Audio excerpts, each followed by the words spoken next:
going on, everybody? It's Nick from Rightly Dividing the Word of Truth. And this is another episode of Shop Talk. In this installment, I'm cutting a longtime shop customer. His name is Jimmy. He's been coming to us for over 20 years. He goes to everybody in the shop. Super generous, super nice guy. We love it when he comes in.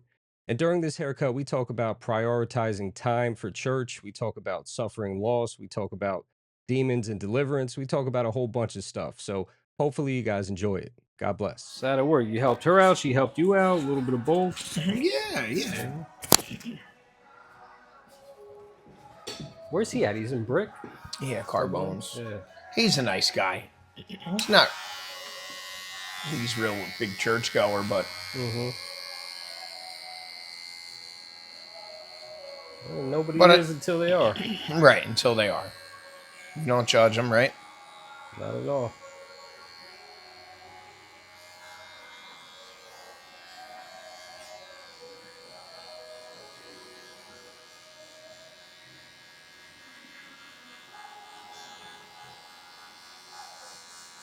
Hey, you back in the swing of things? Like back going to church, or you still kind of avoiding people as much as possible? It's not avoiding the people right now. I should be going.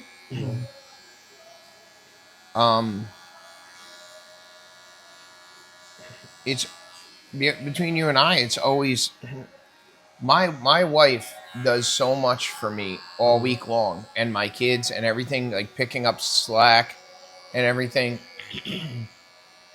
On Sundays, like that's like it's her only time to do anything, like to even catch up on a few hours of sleep. You know, and we've been kind of doing things as a family, like on Sundays, like we take the new puppy to get coffee.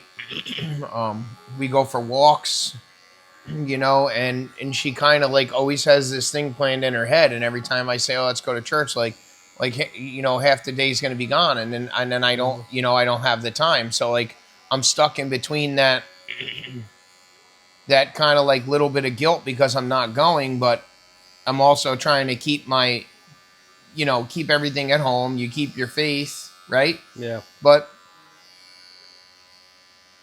the Lord knows. You know what I mean? I know the Lord knows, and I know that He sees me struggling when I struggle. You know, and you know, I try to ask for forgiveness without rambling on. I always think of that one verse when they say you're rambling on when you're praying. It makes you nervous when you're praying, right? You're like, I'm not gonna be that guy, am I? But I don't know. I love church. Yeah. And I enjoy going with the kids and everything. I just Does your wife like it too? Is it? Yeah, no, she does. It's just a matter of. It's just, dude. Needing second to chill. She does so much. Yeah. Like she works like literally like an animal. You know what I mean? It's just, and it's like, what do you say? You know what I mean? Like this weekend, I was like, do you want to go like on Sunday morning? And she was like half asleep, and she's like, oh, what time is it? It's like, I just want to sleep a little bit here. Yeah. You know what I mean? What am I going to do? Like, then if I go and I'm there and then she gets up and she wants to go to breakfast with me, then it just...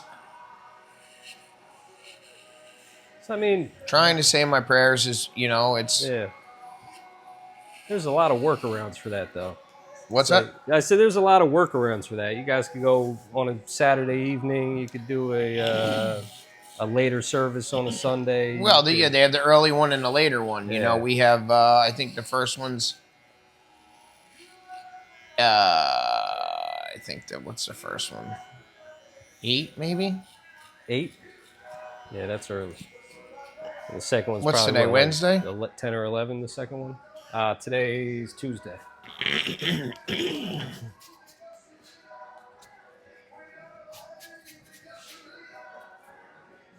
There's no excuse. There's like, I'm a realist. You know that. I try to be.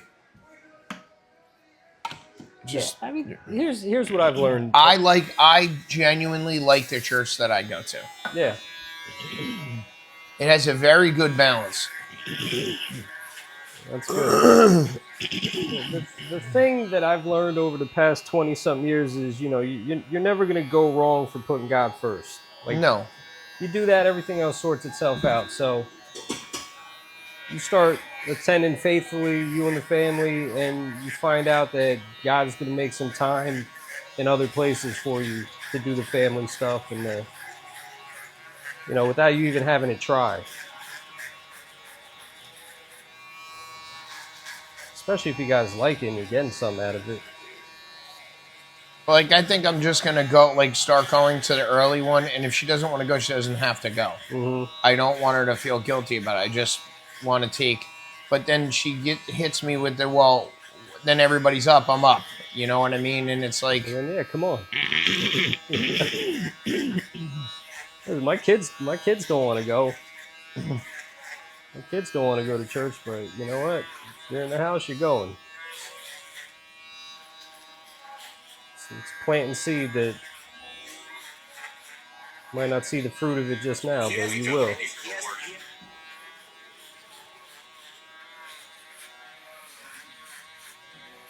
Taken any side yet.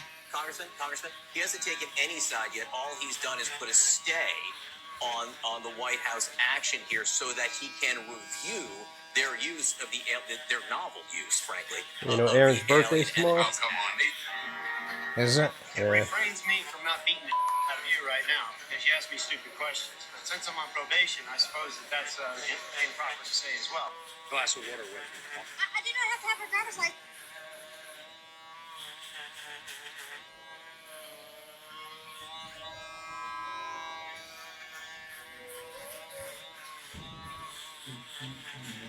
I didn't even realize you went out. I thought you were back there the whole time. I'm very silent.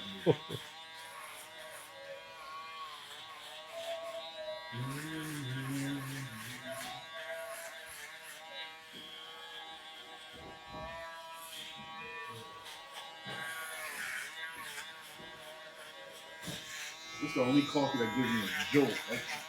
Yeah. What, that one next door? Work out now, huh? That one next door? No, that one in here. He does the espresso over there. This thing's dangerous. So wait, you got a new puppy, you said? Yeah. What you get? What kind? Burn-a-doodle. What the heck is that? What's that mix? It's a Bernese Mountain Dog and a Poodle mixed. Oh wow, it's huge? They get about this big. Wow. Yeah. They're crazy. I'll show you what they. That doesn't sound like a big dog. It sounds like a little. This is her right now. Full-size poodles are big though. True. This is her right now. Okay, cute. She's only 8 weeks. Wow. Massive. Oh yeah. Yeah, look. Mm-hmm. Got on the St. Patty's Day headband.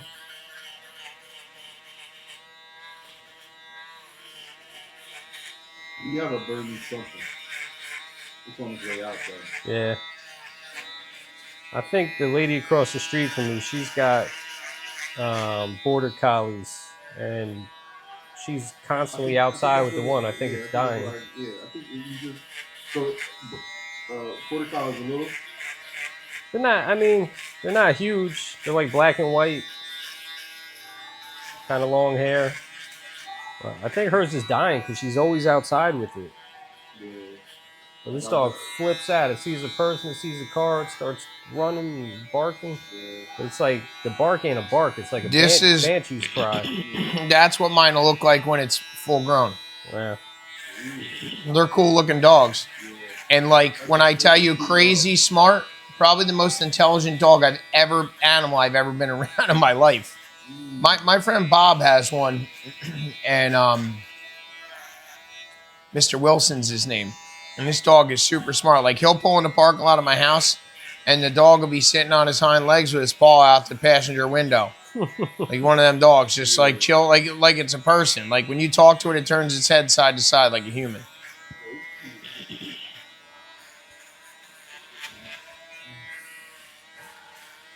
Yeah, we'll just leave the top alone. Okay.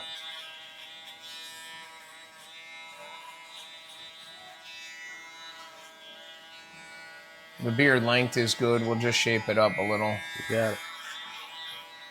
Eyebrows. Yeah, do the brows. Mm-hmm. Don't Dino the mustache. Give me the pencil mustache. Get a Puerto Rican mustache. Every single time. Minimum of a 1/4 inch. Yeah, he takes mine higher up on my lip than I want it. Yes, every time he does it. Been doing that for 25 years. Yeah. Give you the pencil mustache. Yeah, I sit down and get what I get. There's no point in asking for anything. So he's in Orlando now, right? He's in Orlando, yeah, it's the end of the week. Trying out for the Magic? Now he's doing like this Shark Tank type of thing. He's at a conference and he's got to pitch this idea for marketplace ministry. So obviously he's using Zebulon as the model. And you know, if he wins the pitch, they're gonna give him a big grant. I don't know how much money, but they're gonna throw a bunch of money at him. I'm hoping he gets it. We should pay for it. You got to give it to him. He took a lot of flack. Listen, we were all deep on the other side. Mm-hmm. Deep, right? We were. Everything was demons. You know, and when he switched. It was it. It was like a light switch. It was over. A lot of people, they were still like had a lot of animosity. They would just be like, he lost his mind. You know, like, no, look at it. And he never like he never. I mean, he had little moments, but like he never like.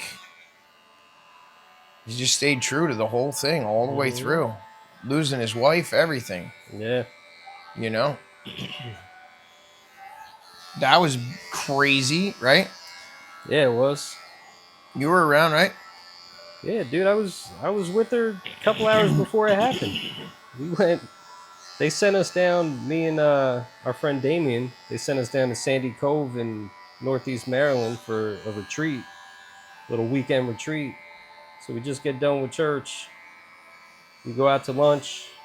Dino, Nicole, me, and Damien. We're joking around or whatever. We get back to the house, say, you know, love you. Thanks for the trip. We go down there, and then the next night, that was Sunday we went down. Next night, it's Monday. I knew Joshua. He was 5 at the time. He was supposed to be starting kindergarten.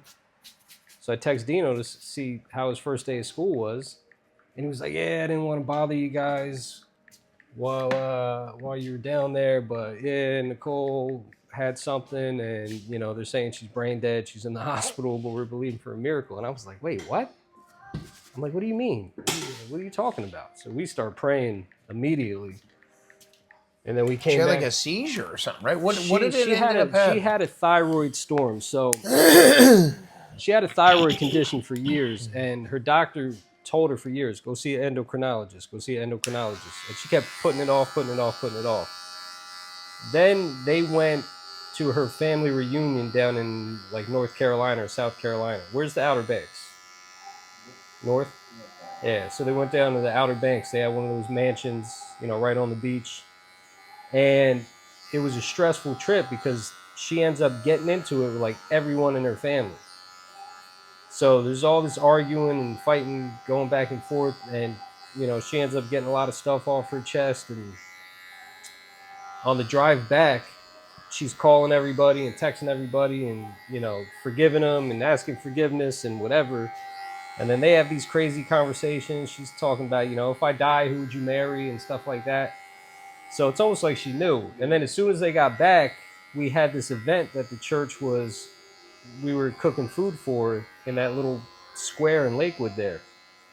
So they get back, she's up all night cooking food, she didn't sleep, and then it was like over 100 degrees that day. So we're out in the heat, and we're setting everything up, and her legs went numb, and she like collapsed. You were there I was there. So we started praying for her, whatever. She got mad at me. She said I didn't pray for her. I'm like, what are you talking about? I didn't pray for you. So I prayed for you. So that happened. We thought she was being dramatic, you know. She was dramatic. And then that was Saturday, because I remember I left the shop, Stopped at Walmart, grabbed a change of clothes, and went over there to serve the food. Then Sunday, we go to church. Everything seemed cool. We go out to eat, and we go down there. And then a couple hours later, they're sitting on the couch in the middle of a conversation. And he said she just snorted. She was like, and then her eyes rolled back in her head, and she just fell off the couch. Boom, and that was it. That was it. So they said it was a thyroid storm. So all of these situations combined, the stress from the family reunion, the not sleeping, the being out in the heat, the thyroid condition, everything just added up, and she dropped dead. Yeah, Glenn. No way.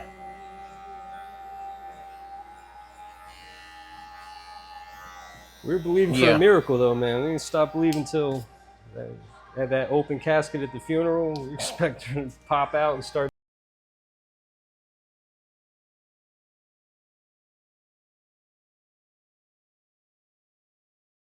I got to bring in my good camera and start recording these. That last one, I guess I got a text message or something. That's why I was making that nice out there, but then they went in there and started like putting the dozers over there, machines, all kinds of crap, and tore it all up. Is there something you can do on your phone to make sure that doesn't happen? I just put on airplane mode for this one, so that should work. All right, I'll call him. All right, you got it. Bye-bye. I'd rather have the camera anyway, better resolution. Yeah, so that was it. They brought her to the hospital, and then what they say? They brought her to the hospital, and they said no brain activity, and they had her on the breathing machine, and they did their due diligence, and just were like, listen, she's got no brain activity. When you're brain dead, you're dead, and we were still praying and believing God was going to raise her up. And they came in and asked him about taking her organs, and he was like, no. He said she didn't want that. And they're like, yeah, but she can help save somebody's life. He was like, she didn't want it. He said, no. So that was that. And then it was Wednesday night. He pulled the plug because we were all at the church. We had a prayer service. And then, we were praying. And then at the end of it, he just called me up. He was like, yeah, we're pulling the plug. So I was like, oh, man. Yeah, it was a rough couple of days.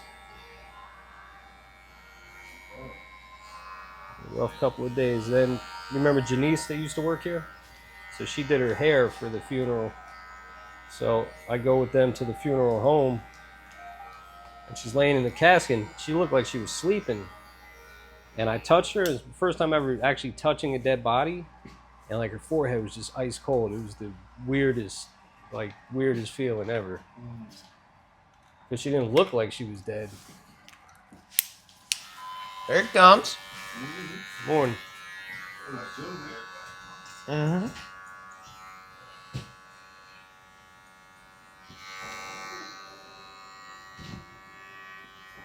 Yeah, that one hurt though. That was the first person that my daughter was ever close to, my oldest, that passed away. Young. Super young, 35. Crazy.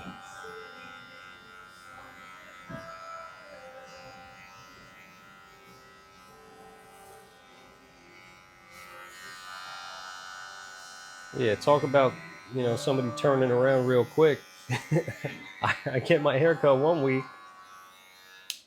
I come in the next week and this guy's married. I'm like, when did this happen? He's like, yeah, this is my wife. Crazy. I'm like, this your wife? I'm like, I just saw you last week. I didn't even know you were engaged. I ain't questioning nothing. Yeah. Trying to get that fade. What's that? Out in the...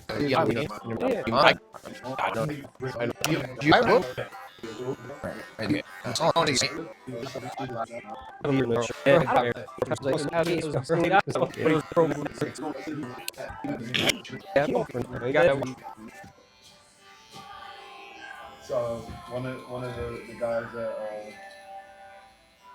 that came from peasant in our cut, he was showing that video about the demons, and we were talking about that this morning. I was cutting his hair around 7 this morning,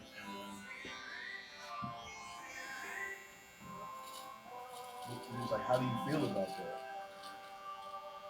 And thankfully, the Holy Spirit gives you answers and reminds you of scripture in order to back certain things up. Because that was 3 weeks ago that he came. Yeah. And saw that video. So that's been on his heart that long. Well. And Pastor Juan and I all have always said and explained Dino that he's an acquired taste. Mm-hmm. It's real. Mm-hmm. And everybody doesn't fit into a certain classification or a box. Mm-hmm. And he's a pure evidence of that. But you know that it's coming from God. But what was the guy's issue with the video? Like you say, do you believe that the demons Just, are real, or like I guess everything concerning it. You know what I mean? Like, is it real? Is it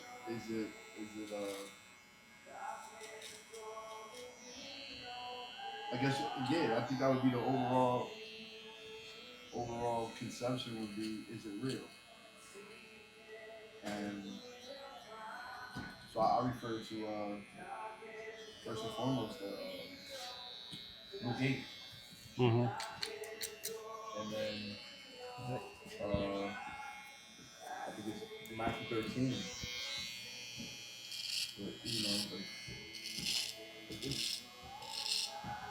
the weapons of our warfare are not carnal. Mm-hmm. We're in a spiritual battle, but so the evidence of this thing is getting more and more intense as the days go on. I believe we're coming towards the end. So make the mustache real skinny, right? Like like a string of spaghetti. Let's do it.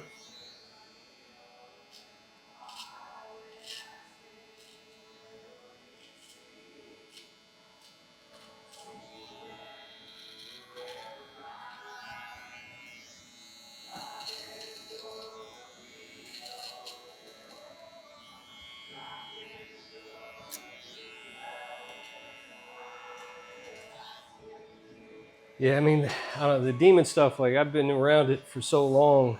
It's just I don't even bat an eyelash at it. Oh, I truly believe it. You could almost see some people when they're possessed with that stuff. You know what I mean? 100%. But I mean, myself as an example. Yeah. At the height of my addiction, I was closed up in my basement, all windows down. Don't knock on my door if you ain't got nothing to add to the continuous debauchery that was happening. Anyway, don't even knock on my door. Yeah. I was just telling the last guy I was cutting about when I got delivered from alcohol. You know, I was 21 when I came back to Christ. I'm at my sister's birthday party, and I had too much to drink, and I'm sitting there trying to preach Jesus to all these people while I was drunk, and I was making a complete fool out of myself. You know, I'm slurring my words. I'm like, hey, you heard the good news? Jesus is coming. And they're laughing at me. I didn't like the feeling, so I just prayed to God. I'm like, God, if you take this feeling from me, I'll never drink again. Excuse me. So he took the feeling. I got up. I went to the bathroom. I threw up, but it wasn't vomit. It was like straight foam, right? And what's up, buddy? As soon as I did that, though, I felt 100% better. So I go to sleep. I get up in the morning. Okay. I'll get you on a schedule. The toilet. I'll let you know when he's going to dump. You can swing by. I watched the foam go down. I get up. I go back in the bathroom. I open it up. There's all that foam sitting on top of the toilet again. I'm like, what the heck is this? I'm like, that's impossible. Like, I watched it go down. So I go to the bathroom and then whatever. And then I think I was talking to Dino about what happened. And he was like, oh, yeah, you got delivered of a demon. I was like, I did? He was like, yeah, that's what happens. I was like, get out of here. I didn't know nothing. And dude, every Wednesday night in the back of the barbershop, we would have, you know, we called it Bible study. We never really studied the Bible too much. It's just more like prayer meeting, deliverance services. The container at Gray I Supply can't and count Wall. the hundreds of demons that came out of people in these things. It's ready. So that's why when I see it now, it's just like, you know, I can go about my business. Like the way the cop could show up at a crime scene and eat a sandwich over a dead body, where me or you would be throwing up because of the smell. I think the Lord's pulling you from what is surrounded at Kesey. Because Dino was talking about it. Like they're kind of like fearful of that. And that's all that is. It's just like it's all through scripture. So, Jesus. If it existed then, it exists now. But God is the same yesterday. A lot of Jesus's ministry was casting out demons. He said, you know, these signs shall follow them that believe. They're doing my brows too. Yep. One of the signs to follow them that believe is to cast out demons. You know, we see it in the book of Acts. We see, like, it's there. Not saying everybody at all times is called to cast out demons. You know, some people are better at it than others, but everybody, if you're a true believer, you know, if you've truly been born again, you have the ability to do it. Most people don't. It's a good tune right here. You like this one?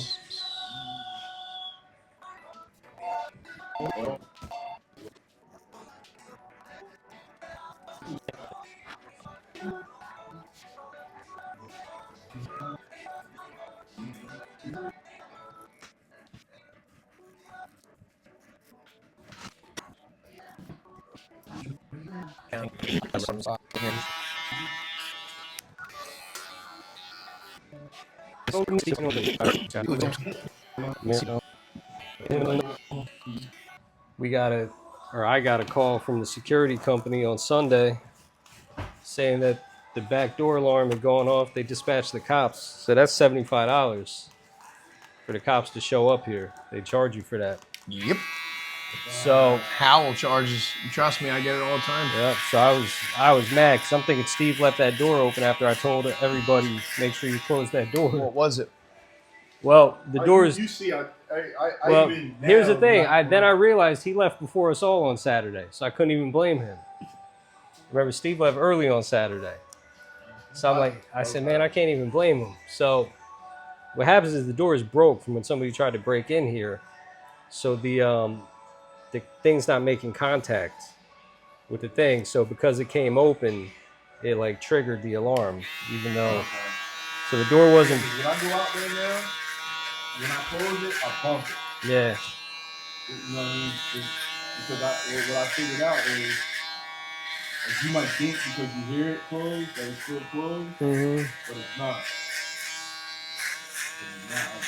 I'm giving it a little bump. Yeah, we just gotta fix the door. The dude that used to work here tried to break in. Yeah. I don't know if you remember. Short dude. He's a drug addict. He couldn't get in here because we have that push door, but he ripped off the handle out there. I guess he was thinking it was like a regular doorknob on the inside. What was he gonna do? Was he gonna steal something? Yeah, he would clean out the register. You know, we always keep change in there and then probably take everyone's clippers and try to sell them. But he ended up breaking in. I think he got into the dog groomer. I think he got into the nail salon. He got in here? Not in here, but he got into a bunch of places in the plaza. And then he robbed this dude, Tommy. He ended up robbing his shop, and they caught him on camera. That's how we know it was him. Because he was just making the rounds to everywhere he used to work. Yeah. That's crazy. Yeah. That's crazy.